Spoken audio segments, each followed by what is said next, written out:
ఎందుకు వచ్చారు మీరు అందరూ? దేనికి వచ్చామంతా? దేవుడు వాక్యం అనగా అది దేవుడు మాటలు అంటే అప్పులు తీరిపోతాయి అని చెప్పి రాలేదు కదా, నడువు నిప్పులు తగ్గిపోతాయని రాలేదు కదా. తగ్గించే దగ్గర అయినా తగ్గిస్తారు, గణపరిచే దగ్గర గణపరుస్తారు. మొదటగా నువ్వు నా మాటలు ఏంది, మొదటగా మీరు నా మాటలు వినాలి.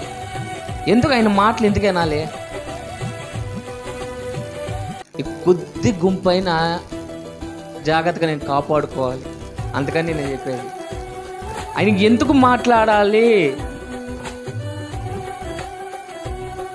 ఆయన మాట్లాడితే మనము బతుకుతాం.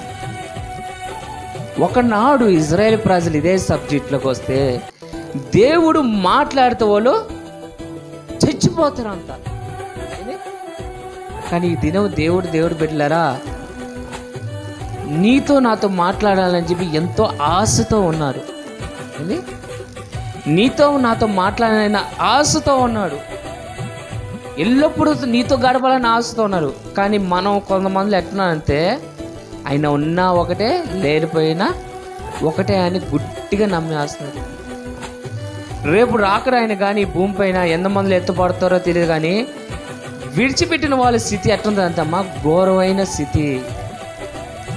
అప్పుడు తెలుస్తుంది దేవుడికి ఎంత దూరం అయిందని చెప్పి, అప్పుడు తెలుస్తుంది. అప్పుడు ఎన్ని బాదుకొని ఎంత కుట్టుకున్నా